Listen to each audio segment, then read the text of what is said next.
இன்னைக்கு நம்ம 2023ல ரிலீஸ் ஆன பேண்டமோனியம் அப்படின்ற ஒரு ஆஃப்டர் லைஃப், இந்த இறந்ததுக்கு அப்புறம் ஒரு வாழ்க்கை இருக்கு நிறைய பேர் சொல்லி கேள்விப்பட்டிருப்பீங்க இல்லையா? அந்த மாதிரி கான்செப்ட்ல நிறைய படங்களும் பார்த்திருப்போம். அந்த மாதிரி கான்செப்ட்ல இறந்ததுக்கு அப்புறம் நடக்கிற விஷயங்கள் இதுக்கு முன்னாடி நீங்க நிறைய கேள்விப்பட்டிருப்பீங்க. பட் ஆனா அந்த மாதிரி இல்லாம இது கொஞ்சம் டிஃப்ரெண்டா காட்டியிருப்பாங்க. ஸோ மற்ற விஷயங்களை படம் பார்த்து தெரிஞ்சுக்கலாம். இந்த படத்தோட ஸ்டார்டிங் சீன்ல ஒரு மலை பகுதியை காட்டுறாங்க. கொடைக்கானல் மாதிரி ஒரு ஹில் ஸ்டேஷன் ரோடு. அங்க ஒருத்தனுக்கு ஆக்சிடென்ட் ஆகி கிடக்குது. ஆனா ஆக்சிடென்ட் ஆனவன் ஒண்ணுமே ஆகல, ஒரு சின்ன காயம் கூட ஆகல. எந்திரிச்சு பாக்குறான், அவனோட கார் கண்ணுக்கு முன்னாடி சேதம் ஆகி கிடக்குது, ரொம்ப டேமேஜ் ஆகி கிடக்குது. ஆனா இவனுக்கு ஒண்ணுமே ஆகல. இவன் தான் நம்ம படத்தோட ஹீரோவும் கூட. இவன் என்ன நினைச்சுக்கிட்டானா, நல்லவேளை ஆக்சிடென்ட்ல நம்மளுக்கு ஒன்னும் ஆகல, காருக்கு தான் டேமேஜ் ஆயிருக்கு, நம்ம தப்பிச்சிட்டோம் அப்படின்னு நினைச்சிட்டு இருப்பான். அதே சமயம் அந்த இடத்துக்கு டேனியல்ன்ற பேர்ல ஒருத்தன் வரான். ஹீரோவும் அவன்கிட்ட நீ யாருப்பா அப்படின்னு கேட்டதுக்கு அப்புறம் தான் அவன் சொல்றான், நீ தானப்பா என்ன அடிச்ச, உன் வண்டிக்கு என் வண்டிக்கு தான் ஆக்சிடென்ட் ஆச்சு அப்படின்ற மாதிரி சொல்றான். ஹீரோவும் அப்போ உனக்கும் ஒன்னும் ஆகலையா, நீ வந்த வண்டி எங்கன்னு கேக்குறான். நான் வந்து பைக்கே காணும், அந்த அளவுக்கு ஸ்பீடா வந்து நீ என்ன முட்டி இருக்க.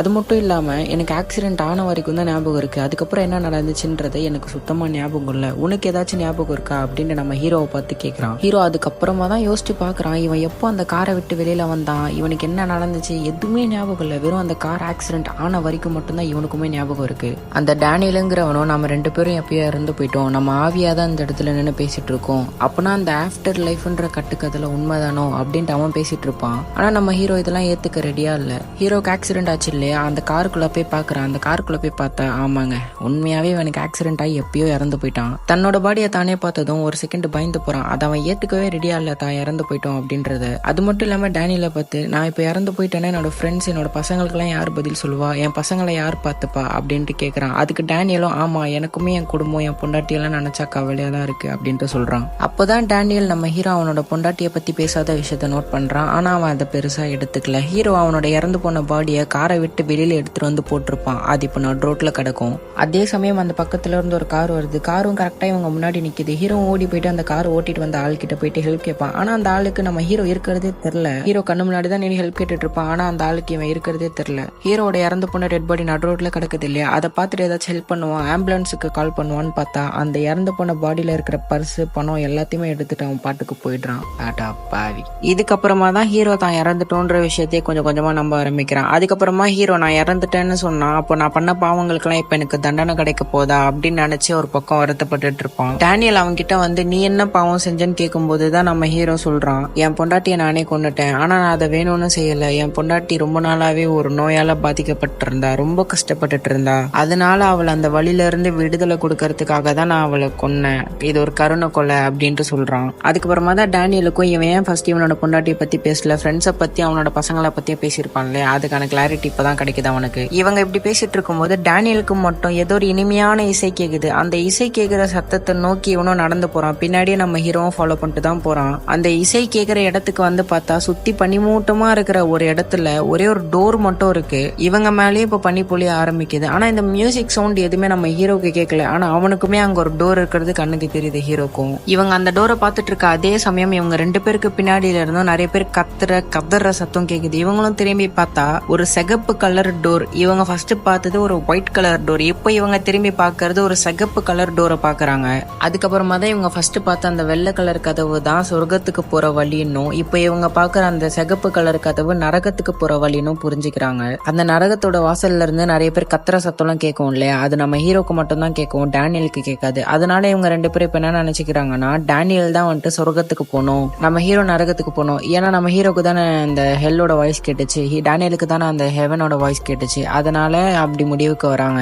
சரின்ட்டு டேனியல் அந்த டோருக்குள்ள போக பார்த்தா அவனை தள்ளி விட்டு நம்ம ஹீரோ முந்திட்டு அந்த டோருக்குள்ள போயிடுவான். சரி ஹீரோ சொர்க்கத்துக்கு போயிடணும்னு பார்த்தா இல்லங்க, வெறும் பாஸ் த்ரூ தான் ஆகுறான். அந்த சைட்ல இருந்து இந்த சைடுக்கு வந்துடுறான், அவ்வளவுதான், சொர்க்கத்துக்கு எல்லாம் போல. அப்புறமா டேனியல் ஹீரோவை பார்த்து, நீ தெரிஞ்சோ தெரியாமலையோ பாவம் பண்ணிருக்க, அதனாலதான் உன்னால சொர்க்கத்துக்கு போக முடியல. அது மட்டும் இல்லாம இப்ப ஆக்சிடென்ட் ஆனதுல உன் மேல மட்டுமே தப்பு சொல்ல முடியாது, நானுமே குடிச்சிட்டு தான் வண்டி ஓட்டிட்டு வந்தேன், என் கண்ட்ரோல்லயே நான் இல்ல, அந்த நிலைமையில தான் ஆக்சிடென்ட் ஆச்சு. வீடு இதுல உன் மேல மட்டுமே தப்பு சொல்ல முடியாது, என்னதான் இருந்தாலும் நான் தான் தேர்ந்தெடுக்கப்பட்டவன் அந்த சொர்க்கத்துக்கு போறதுக்கு அப்படின்ற மாதிரிலாம் டைலாக் விட்டுட்டு அந்த டோருக்குள்ள போவான். சரி சொர்க்கத்துக்கு போயிடணும்னு பார்த்தா இல்லங்க, இவனும் நம்ம ஹீரோ மாதிரி பாஸ் த்ரூ தான் ஆகுறான், அந்த சைட்ல இருந்து இந்த சைடு. இவங்க ரெண்டு பேருக்குமே ஒன்னும் புரியல. அதே சமயம் அந்த இடத்துக்கு ஒரு குட்டி பொண்ணு வரா. இந்த குட்டி பொண்ணு யாருன்னு பார்த்தா, கொஞ்ச நேரத்துக்கு முன்னாடி டேனியல் சொன்னா இல்லையா, நானுமே குடிச்சிட்டு தான் வண்டி ஓட்டிட்டு வந்தேன்ட்டு, அப்படி குடிச்சிட்டு வரும்போது ஃபர்ஸ்ட் இந்த குட்டி பொண்ணை தான் அடிச்சு தூக்கி இருக்கான், ஆக்சிடென்ட் பண்ணி விட்டுருக்கான். அதுக்கப்புறமா தான் நம்ம ஹீரோட வண்டியில வந்து மோதி ரெண்டு பேருமே இறந்து போயிருப்பாங்க. இதெல்லாம் தன்னாலதான் நடந்துச்சுன்றதே அவனுக்கு இப்பதான் தெரியுது. அவ்வளவு போதையில வண்டி ஓட்டிட்டு வந்திருக்கான். அந்த குட்டி பொண்ணுகிட்ட நீ எப்படிமா இங்க வந்தேன்னு கேட்டா, எனக்கு தெரியல, என்னை ஏதோ ஒரு பைக் இடிச்சுது, அப்புறமா பார்த்தா நான் இந்த இடத்துல இருக்கேன் அப்படின்ட்டு வெள்ளந்தே ஆன்சர் பண்றா. இவங்க 2 பேரும் என்ன பண்றதுன்னு யோசிச்சுட்டு இருக்கும்போதே கொஞ்ச நேரத்துல அந்த குட்டி பொண்ணு பயங்கரமா கத்த ஆரம்பிக்கிறா. வேற வழி இல்லாம அந்த குட்டி பொண்ணை தூக்கிட்டு வந்து அந்த சொர்க்கத்தோட வாசல் இருக்கும் இல்லையா, அதுக்குள்ள தூக்கி போட்டுறாங்க. ஆனா அந்த பொண்ணு அந்த இடத்துல இருந்து மறைஞ்சு போயிடுறா. தூக்கி போட்டோடனே உள்ள போய் மறைஞ்சு போயிடுறா. அந்த குட்டி பொண்ணு உள்ள போய் மறைஞ்ச கொஞ்ச நேரத்திலேயே அந்த ஹெவனோட டோரும் மறைஞ்சு போயிடுது, அந்த சொர்க்கத்தோட வாசலும் மறைஞ்சு போயிடுது கூடவே. அந்த குட்டி பொண்ணுக்காக தான் அந்த சொர்க்கத்தோட வாசல் தெரிஞ்சிருக்கு போல. இவங்க 2 பேருக்கு விதிச்சதான் அந்த நரகத்தோட வாசல் தான் போல. இதை புரிஞ்சுட்டு அவங்க 2 பேருமே அந்த நரகத்தோட வாசலுக்குள்ள போறாங்க. டேனியலை ஹீரோ எட்டி உதச்சுதான் உள்ள அனுப்புவோம். ஆனா ஹீரோ உள்ள போக மாட்டேங்கிறான், தயங்குறான். என் பொண்டாட்டிய நான் வேணும்னு கொள்ளல, அவ வழியில கஷ்டப்பட்டுட்டு இருந்தா, அதை பார்த்துட்டு என்னால எப்படி நிம்மதியா இருக்க முடியும், அதனாலதான் நான் அந்த முடிவுக்கு வந்தேன், இது எப்படி பாவமாகும் அப்படின்ட்டு அவனுக்கு அவனே பேசிட்டு இருப்பான். உள்ள போக மாட்டேங்கிறான். அதே சமயம் இவனுக்கு பின்னாடி மான்ஸ்டர் மாதிரி ஏதோ ஒண்ணு வந்து நிக்குது. அந்த மான்ஸ்டர் இவன் அட்டாக் பண்ண வர அதுக்குள்ளே இவன் அந்த நரகத்தோட வாசலுக்குள்ள வந்துடுறாங்க. உள்ள வந்தா இவனை மாதிரி நிறைய ஆத்மாக்கள் அங்க இருக்கும் அந்த இடத்துல. அதுல ஒரு இடத்துல ஒரு குட்டி பொண்ணோட ஆத்மா படுத்திருக்கிறத பார்த்து ஷாக் ஆகுறான். ஏன்னா குட்டி பொண்ணு என்ன பாவம் பண்ணிருக்க போறா, ஏன் அவளை நரகத்துக்கு கொண்டு வந்திருக்காங்க அப்படின்ற கேள்வியோட அந்த பொண்ணுக்கு பக்கத்துல உட்காந்து அந்த பொண்ணு தொட்ட உடனே அந்த பொண்ணோட வாழ்க்கைக்கு இவன் போறான். அந்த பொண்ணுக்கு என்ன நடந்துச்சுன்ற பிளாஷ்பேக்கே இப்ப நம்மளுக்கு காட்டுறாங்க. இந்த குட்டி பொண்ணு எப்பயுமே தனிமையில தான் இருப்பாப்புல, ஒரு மாதிரி வியர்டா ஸ்ட்ரேஞ்சாவே நடந்துட்டு இருப்பா. அதனால அவங்க அம்மா என்ன நினைச்சிட்டாங்கன்னா, இந்த குட்டி பொண்ணுக்கு உடம்பு சரியில்லை, அதனால ஒரு நல்ல தெரபிஸ்டா பார்த்து சேர்த்து விடணும் அப்படின்ட்டு ஒரு தெரபிஸ்டா பார்த்து சேர்த்தும் விட்டுறாங்க. இவளோட அப்பா அம்மா இவ பார்த்தாலும் சண்டை போட்டுட்டே தான் இருப்பாங்க போல. இவளை பெருசா கண்டுக்க மாட்டாங்க, இவளுக்கு இம்பார்ட்டன்ஸ் தர மாட்டாங்க போல. அதனாலேயே இவ ரொம்ப தனிமையா ஃபீல் பண்றா. இப்ப கூட பாருங்க, பிரெட்ல ஜாம தடவுறதே எவ்வளவு வித்தியாசமா வியர்டா பண்றான்னு பாருங்க. அப்புறம் இவ தெரபிஸ்ட வந்திருப்பா போல. அந்த தெரபிஸ்ட இந்த குட்டி பொண்ணு கிட்ட உனக்கு பிடிச்ச விஷயங்கள சொல்லு, நீ என்னென்னலாம் பண்ணுவேன் வீட்டுல, உனக்கு என்னென்னலாம் பிடிக்கும்னு கேட்டா, இந்த குட்டி பொண்ணும் அதுக்கு என் தங்கச்சியை வெறுப்பேத்துறது ரொம்ப பிடிக்கும் எனக்கு, அது மட்டும் இல்லாம கையில கத்திய வச்சுட்டு இருக்கும் போது நான் ரொம்ப சந்தோஷமா ஃபீல் பண்றேன், அந்த கத்தியை ஹேண்டில் பண்ணும்போது நான் ரொம்ப ரொம்ப சந்தோஷமா ஃபீல் பண்றேன் அப்படின்ற மாதிரி சொல்றா. அது மட்டும் இல்லாம என்னோட அப்பா அம்மாவை நான் துன்புறுத்தணும்னு நினைக்கிறேன், அவங்களை கஷ்டப்படுத்தணும்னு நினைக்கிறேன், அதுல எனக்கு சந்தோஷம் கிடைக்குது அப்படின்ற மாதிரி சொல்றா. சைக்கோத்தனமா தான் பேசுறா. அப்புறம் ஒரு நாள் இவ பிரேக்ஃபாஸ்ட்டுக்கு டைனிங் டேபிள்ல உட்காந்து கத்திட்டு இருப்பா. ஆனா ஒருத்தர் வரமாட்டாங்க. சரின்ட்டு எங்கேயோ எந்திரிச்சு போறா. திருப்பி வரும்போது அவளோட ட்ரெஸ் ஃபுல்லா ரத்த கரையா இருக்கு. அப்புறம் ஃபோக்கஸ் அவுட் ஆகி ஃப்ளோர்ல காமிக்கும் போதுதான் தெரியுது, இந்த பொண்ணோட அப்பா அம்மா 2 பேருமே இறந்து போயிருக்காங்க. இவ தான் கொண்டு இருப்பாளோ என்னமோ தெரியல. இவ அதை பாக்குறா, ஆனா பெருசாவே எடுத்துக்கல. பக்கத்துல போய் உட்காந்துட்டு குட் பை கிஸ் கொடுத்துட்டு வரா. அடிப்பாவே இந்த வயசுலயேவா. அப்புறம் ஜாம எடுத்து பிரெட்ல தடவிட்டு அதை எடுத்துட்டு எங்கேயோ போறா, பேஸ்மெண்ட் பக்கம் போறா. பேஸ்மெண்ட்டுக்கு போனா அங்க எவனோ ஒருத்தர் இருக்காங்க, நல்லா பெருசா பல்கா அகோரமா எவனோ ஒருத்தன் உட்காந்துட்டு இருக்கான். கேட்டா இந்த குட்டி பொண்ணோட ஃப்ரெண்டா அவன். இவன் தான் அந்த குட்டி பொண்ணோட அப்பா அம்மாவை கொண்டு இருப்பானோ என்னன்னு தெரியல. இப்ப அந்த குட்டி பொண்ணோட அப்பா அம்மா இறந்துட்டாங்க இல்லையா, அதனால அந்த ஜெயிண்ட் அந்த அகோர மனுஷனை அந்த பேஸ்மெண்ட்டை விட்டு மேல கூட்டிட்டு வரான். ஏன்னா இப்பதான் கேட்க யாருமே இல்லை இல்லையா அந்த வீட்டுல. சோ அதனால தைரியமா மேல கூட்டிட்டு வரான். மேல கூட்டிட்டு வந்து அந்த அகோர மனுஷனை குளிப்பாட்ட வைக்கிறா. குளிப்பாட்ட வச்சுட்டு நல்லா ட்ரெஸ் எல்லாம் போட்டு விடுறா. அந்த அகோர மனுஷனை வீட்டுல யாருக்கும் தெரியாம பேஸ்மெண்ட்ல வச்சு அந்த குட்டி பொண்ணு தான் பாத்துட்டு வந்திருக்கா போல, மெயின்டைன் பண்ணிட்டு வந்திருக்கா. அப்புறம் அந்த அகோர மனுஷனும் அந்த குட்டி பொண்ணும் சேர்ந்துதான் அந்த குட்டி பொண்ணோட அப்பா அம்மாவோட இறந்து போன பாடி நடு வீட்டுல கிடக்கும் இல்லையா, அதெல்லாம் கிளியர் பண்றாங்க. அப்புறம் அந்த குட்டி பொண்ணு அந்த அகோர மனுஷனை கூட்டிட்டு ஒரு நாடகத்தை அட்டன் பண்றா. ஆனா பார்க்கதான் யாருமே இல்ல. யாருமே இல்லாத ஸ்டேஜ்ல வெறும் இவங்க 2 பேரும் மட்டும் அந்த நாடகத்தை பெர்ஃபார்ம் பண்றாங்க. அந்த நாடகத்துல அகோர மனுஷனுக்கு ஒரு கிரிமினல் கெட்டப்ப போட்டு விட்டுருப்பா. ஆக மொத்தத்துல என்னென்னலாம் செய்யணும் நீ வாசப்பட்டாலும் அது எல்லாத்தையும் அந்த அகோர மனுஷனை வச்சு செஞ்சுக்கிறா. சந்தோஷமா இருக்கா. அப்புறம் வீட்டுல தன்னோட அப்பா அம்மாவோட பாடியை எந்த பெட்டுக்கு கீழே அவ மறைச்சு வச்சிருக்காளோ அந்த பெட்டுக்கு மேலே நின்று எப்படி டான்ஸ் ஆடிட்டு இருக்கான்னு பாருங்க. அப்படியே படுத்துடுறா பெட்லயே. அப்புறமா தான் தன்னோட அப்பா அம்மாவை எப்படி அந்த குட்டி பொண்ணு தூங்கிட்டு இருக்கும் போது கழுத்தறுத்து கொண்டான்றதை காட்டுறாங்க. ஐயாப்பா, இந்த வயசுல இவ்வளவு சைக்கோத்தனமா. அப்புறமா மறுநாள் அந்த குட்டி பொண்ணு கண்ணாடியை பார்த்துட்டு இருப்பா. அந்த அகோர மனுஷனும் வந்து கண்ணாடியை பார்த்தா கண்ணாடியில அவனோட உருவமே தெரியல. அப்புறம் இவங்க 2 பேரும் வழக்கம் போல அந்த பிரெட்டும் ஜாமும் சாப்பிட்டுட்டு இருக்கும்போது யாரோ காலிங் பெல் அடிக்கிறாங்க. யாருன்னு அந்த குட்டி பொண்ணு தான் திறந்து பாப்பா. ஏதோ ஒரு போஸ்ட் வந்திருக்கு போல. போஸ்ட் வேணும் பார்க்க ஒரு மார்க்கமா தான் இருக்கான். அப்புறம் அந்த போஸ்ட்மேன் போனதும் குட்டி பொண்ணு அந்த அகோர மனுஷனோட பேரை சொல்லி கத்திக்கிட்டு தேடிட்டு இருப்பா. எல்லா இடத்தையும் தேடி முடிச்சுட்டு தன்னோட ரூம்க்கு வருவா. தன்னோட ரூம்ல தானே அவளோட அப்பா அம்மாவோட பாடியை பெட்டுக்கு கீழே போட்டு வச்சிருப்பா. அந்த பாடியை எடுத்து அந்த அகோர மனுஷன் சாப்பிட்டுட்டு இருக்காங்க. இதை பார்த்து அந்த குட்டி பொண்ணு பயங்கரமா கத்திடுவா. அப்புறம் தீல ஏதோ பொம்மை எரியறத நம்மளுக்கு காட்டுறாங்க. அந்த குட்டி பொண்ணுக்கு ஒரு தங்கச்சி இருக்கிறத கொஞ்சம் சீன்ஸுக்கு முன்னாடி தெரபிஸ்ட் கிட்ட சொல்லியிருப்பா இல்லையா, எனக்கு என் தங்கச்சியை வெறுப்பேத்துறது பிடிக்கும்ட்டு. அந்த தங்கச்சி கிட்ட நம்ம குட்டி பொண்ணு வந்து நிக்கிறா. வந்து அந்த தங்கச்சிக்காரி கிட்ட அந்த குட்டி பொண்ணு வந்து வா நம்ம ஒரு கேம் விளையாடலாம் அப்படின்ட்டு கூட்டிட்டு போறா. கிச்சன் பக்கம் கூட்டிட்டு போயிட்டு மைக்ரோவேவ் அவன் இருக்கும் இல்லையா, அந்த அவனுக்குள்ள போய் உட்கார சொல்றா. அந்த அகோர மனுஷன் இருக்கான் இல்லையா, அந்த அகோர மனுஷனோட பேரை சொல்லி அவன் பசியோட இருக்கான், சொல்றான், அவன் பசி தீர்ற வரைக்கும் நீ அந்த மைக்ரோவேவ் அவனை விட்டு வெளியில வராத அப்படின்னு சொல்லிட்டு அந்த தங்கச்சிக்காரிய மைக்ரோவேவ் அவனுக்குள்ளே உட்கார வச்சிடுறாங்க. அந்த குட்டி பொண்ணுக்கு என்ன தெரியும், அறியாத வயசு தானே, சரி அக்கா சொல்றான்ட்டு அவளும் போய் உள்ள உட்காந்துக்கிட்டா. இந்த குட்டி பொண்ணு மைக்ரோவேவ் அவனை ஆன் பண்ணி விட்டுட்டு அவ பாட்டுக்கு ஜாலியா அங்க இருந்து வெளியில வந்துடுறா. டீல ஏதோ பொம்மை எறிகிற மாதிரி காட்டினாங்க இல்லையா, அது அந்த தங்கச்சிக்காரியோட பொம்மை தான் போல. அப்புறம் அங்க கட் பண்ணி இப்போ நரகத்துல என்ன நடக்குதுன்னு காட்டுறாங்க. ஹீரோ அந்த குட்டி பொண்ணு மேல இருந்து கை எடுத்துட்டு பக்கத்துலயே ஒரு லேடியோட ஆத்மா இருக்கும், அந்த ஆத்மா மேல போய் கை வைக்கிறான். இப்போ அவங்களோட பிளாஷ்பேக்கை நம்மளுக்கு காட்டுறாங்க. பிளாஷ்பேக்ல அந்த லேடி கிச்சன்ல டீ போட்டுட்டு இருப்பாங்க, அழுதுட்டே போட்டுட்டு இருப்பாங்க. அப்புறம் அந்த டீயை போட்டு முடிச்சுட்டு வந்து டைனிங் டேபிள்ல உட்காருவாங்க. அப்போ டைனிங் டேபிள்ல ஏதோ ஒரு கரை மாதிரி ஏதோ ஒண்ணு இருக்கு, அதை நகத்தை வச்சு கிளீன் பண்ண பாப்பாங்க. அழுதுட்டே தான் இருக்காங்க, தன்னோட பொண்ணோட பேரை சொல்லி கூப்பிட்டுட்டு இருக்காங்க, ஆனா எந்த ஒரு ரெஸ்பான்ஸுமே இல்ல. அப்புறமா இவங்க அந்த டீயை டேபிள்ல வச்சுட்டு மேல ஏதோ ரூமுக்கு போறாங்க.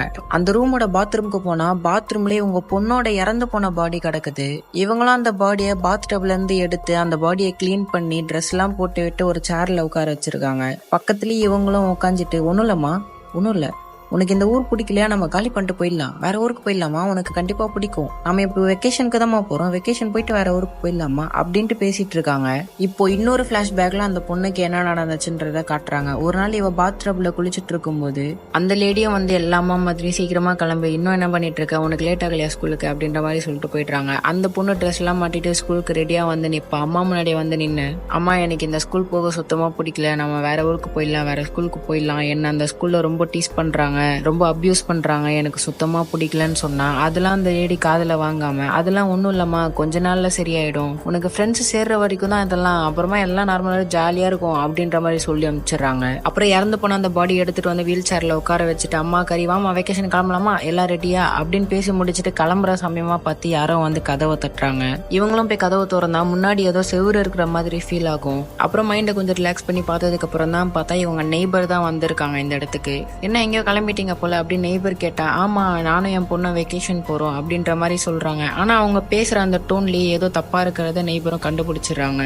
சோ இவங்க உள்ள விட மாட்டாங்க, அதனால நெய்பர் அவங்கள தள்ளி விட்டு உள்ள வந்து அந்த பொண்ணோட டெட் பாடியுமே பாத்துறாங்க. அப்புறமா தான் அம்மா கறி பின்னாடி வந்து எப்படி இறந்தான்றதெல்லாம் சொல்றாங்க. இந்த மாதிரி புள்ளி பண்ணது வந்து சொன்னது, அதை கண்டுக்காம இருந்தது எல்லாத்தையுமே சொல்லிட்டு யார்கிட்டயும் சொல்றாத ப்ளீஸ் ப்ளீஸ்ன்னு கெஞ்சி அப்புறமா அந்த பாடியை தூக்கிட்டு வந்து கார்ல உட்கார வச்சு எங்கேயோ கிளம்புறாங்க. கார்ல போகும்போதெல்லாம் அந்த டெட் பாடியை பார்த்து பேசு, ஏதாச்சும் என்கிட்ட பேசு ப்ளீஸ் ப்ளீஸ்ன்னு அழுறாங்க, செம்மையா அழுறாங்க.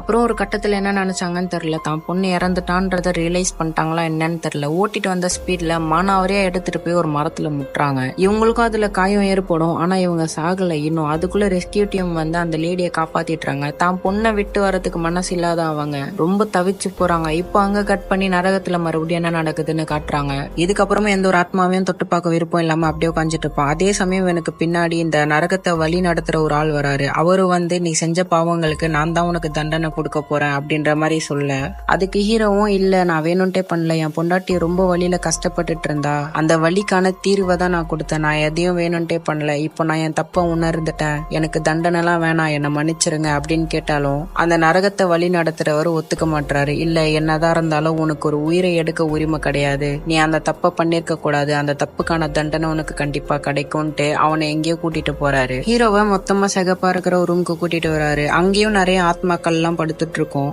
அங்க கூட்டிட்டு வந்து நீ இங்கதான் 4000 வருஷம் இருக்க போற அப்படின்றத மட்டும் சொல்லிட்டு அவர் அங்க இருந்து கிளம்பி போயிடுறாரு. டோரும் லாக் ஆயிடுது. ஹீரோ என்ன பண்றதுன்னு தெரியாம அந்த டோரை போட்டு திறக்க ட்ரை பண்ணிட்டு இருப்பான். அதே சமயம் இவனுக்கு பின்னாடி ஒரு பெரிய உருவம் கொண்ட ஒரு சாத்தான் எந்திரிச்சு நிக்குது. அந்த சாத்தான் நம்ம ஹீரோவை பார்த்ததும் நம்ம ஹீரோவை வந்து அடிக்க ஆரம்பிக்குது. சும்மா இல்லங்க, சர்ற மாதிரியே அடிக்குது, பாவம் பட்சமே பார்க்காம அடிக்குது. எந்த அளவுக்குன்னா அந்த சாத்தான் அடிச்ச அடியில நம்ம ஹீரோவோட ஆத்மாவே இறந்து போயிடுது. அப்ப பாத்துக்கோங்க எந்த அளவுக்கு அடிச்சிருக்குன்ட்டு. இப்போ இந்த இடத்துக்கு ஹீரோவை கூட்டிட்டு வந்து ஒருத்தன் விட்டுட்டு போனாலே இந்த நரகத்தை வழி நடத்துறவன், அவன் வந்து இந்த அடிச்சு போட்ட சாத்தானை பார்த்து நீ என்ன பண்ணிட்ட, நீ மறுபடியும் அவனை பூமிக்கே அனுப்பிட்ட அப்படின்ற மாதிரி சொல்றான். ஓ, இந்த நரகத்தை பொறுத்த வரைக்கும் இங்க இருக்கிற ஆத்மாக்களோட உயிர் போக கூடாது, அந்த மாதிரி உயிர் போகாத பட்சத்துல அவங்களுக்கு எந்த மாதிரி எக்ஸ்ட்ரீம் வரைக்கும் போய் டார்ச்சர் பண்ண முடியுமோ அந்த மாதிரி டார்ச்சர் பண்ணி வலியை கொடுக்கணும்ன்றதுதான் இங்க இருக்கிற ரூல் போல. ஆனா அந்த சாத்தான் அடிச்ச அடியில நம்ம ஹீரோட ஆத்மா இறந்தே போயிடுச்சு. அதாவது நரகத்துல இறந்து போயிடுச்சு. ஆனா பூமியில ஒரு கை குழந்தையா நம்ம ஹீரோ பிறக்கிற மாதிரி காட்டி இந்த படத்தை இந்த இடத்துல முடிக்கிறாங்க. இப்ப என்ன ஆகும், நடந்த விஷயங்கள்லாம் நம்ம ஹீரோக்கு ஞாபகம் இருக்கும். அவன் வளர்ந்து இப்போ ஒரு டீமன் ஸ்லேயர் மாதிரி மாறுவான்றதுதான் என்னோட எதிர்பார்ப்பு. பார்ட் 2 அடி போட்டாங்க. பார்ட் 2 ரிலீஸ் ஆனா அதையும் நம்ம பேசலாம். இப்போ இந்த படத்துக்கான ரேட்டிங் என்னன்றதையும் கீழே கமெண்ட்ல சொல்லுங்க. அது மட்டும் இல்லாம அந்த குட்டி பொண்ணோட பிளாஷ்பேக் பார்த்திருப்பீங்க இல்லையா, அந்த குட்டி பொண்ணோட பிளாஷ்பேக்ல ஒரு அகோர மனுஷன் வந்திருப்பான் இல்லையா, அந்த அகோர மனுஷன் யாரு, உண்மையாவே அவன் மனுஷனா இல்ல இந்த மாதிரி நரகத்துல இருந்து தப்பிச்சு வந்த ஒரு சாத்தானா அப்படின்ற எந்த ஒரு டீட்டெயிலுமே சொல்லியிருக்க மாட்டாங்க. ஸோ அவ்வளவுதான் ஃப்ரெண்ட்ஸ், நெக்ஸ்ட் வீடியோல உங்களை வந்து சந்திக்கிறேன். அது வரைக்கும் தேங்க்யூ.